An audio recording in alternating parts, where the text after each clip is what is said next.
Guys, the CSGO Major has been canceled. No, this is not a drill. We got the official news yesterday. And although I think a lot of us saw it coming, doesn't mean it sucks any less. And hey, you want some more bad CSGO news? Well, the former Heroic, then FunPlus Phoenix, now Heroic again, guys, are out on their ass after being completely screwed over. At least Astralis got what they wanted.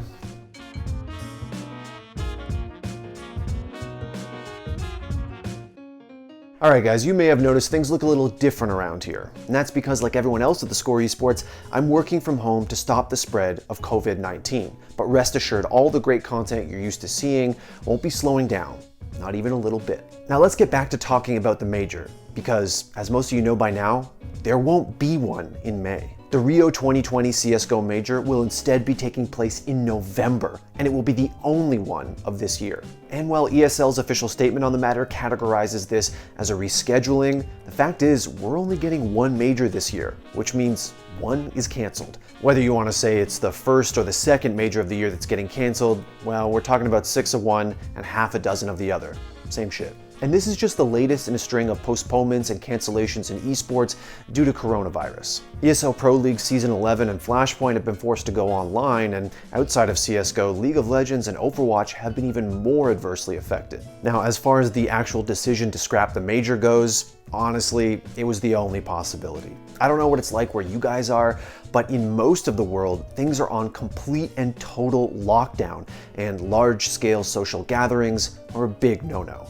We knew this was coming. Unfortunately, knowing it's coming doesn't really make it feel any better. Not only do we not get to watch top-tier CSGO in May, but think of all the different storylines that are lost. Not as Vincere for one, a team that came hot out the gates in 2020 when a lot of teams, like Astralis and Team Liquid, did not. 2 versus 2, and it's going to be Simple and Flamey, who just seem to be taking matters into their own hands. Ladies and gentlemen, there it is. Your champions are going to be Na'Vi. It's a 3-0 clean sweep here in the grand final. This is a legit team. I mean, can we be honest here? This was Simple's major to win. The greatest Counter-Strike player to ever do it, and a global pandemic takes his major away?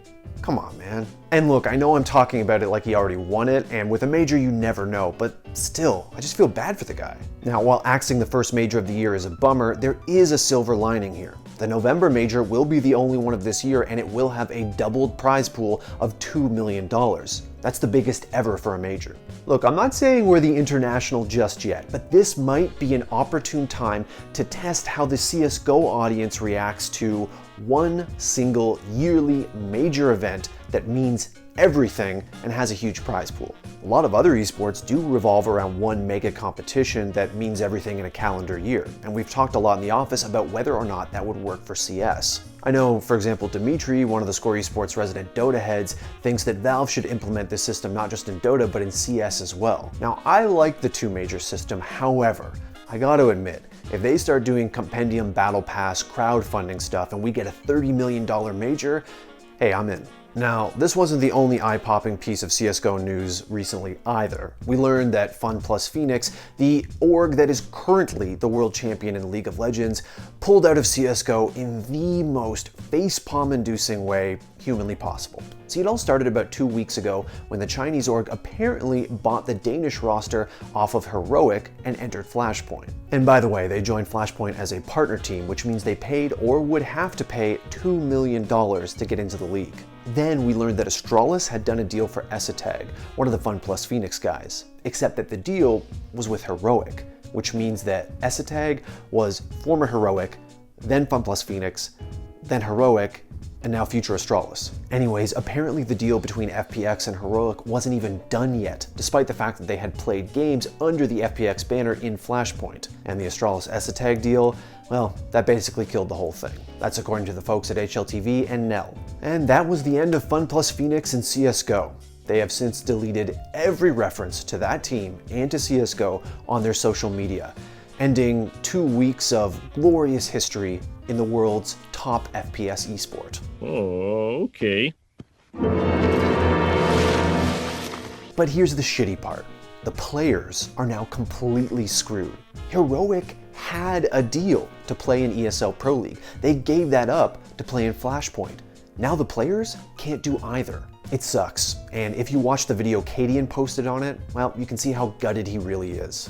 I don't know, me and my teammates are so gutted. We've been fighting very hard to try and get a spot in one of these 2 franchise leagues. So through a pandemic, a global pandemic, we travel across the globe. We're out of our homes, out of our comfort zones. I don't think I've ever been this mistreated in my entire life. This really hurts, because Colten is like the nicest guy in real life. About a year and a half ago, I interviewed him at IEM Chicago, and he was one of the hardest working, best interviewees in the room. When you work events, you remember stuff like that. Now, on the bright side, Astralis bringing in ESA tag means that come June, we're gonna see how a 6-man roster in CSGO can really work. Now, I don't know how exactly Astralis plan to use him. They might want him to be a substitute for individual players who don't want to go to entire events and need a break from competitive. But they also might use him as an in-series substitute between individual maps. And yes, you can do this in ESL and in Blast according to their rulebooks. Shoutouts to former ESL referee McNeil for confirming that. So why is this cool? Well, if it works and Astralis is playing some 4D chess with a 6-man roster, this could be the new roster meta. Like it is a tough schedule, so of course that was like the main reason for us doing it, but I can definitely see some potential. Patrick will be an integrated part of our playing style, like he will be part of practice, and I think it's ideal if you have a guy being a bit tired here and there, then Patrick can sub in. The purpose of it is that we want to make sure that people can last as long as possible, and then we don't have any like mental fatigue because, as I said before, it is a tough schedule. I mean, substitute players are used effectively in other esports. Why not CS too? And with 8 months to go until the next major, well, Astralis have plenty of time to practice with 6 guys in time for Rio. What am I doing in isolation? I mean, I'm keeping busy. We're working from home, so that's, a good chunk of my weekday time. Been playing some Warzone. I always got tons of side projects going on, so I'm missing outside though. I haven't been outside in like 4 days. Getting worried. Oh, also, I set up workout equipment in my kitchen. All I can do are pull-ups, dips, push-ups. I have 1 dumbbell. It's 30 pounds. I have a stretching bar. That's all I have. Those 3 things. So yeah, I mean, leg day is just not gonna happen.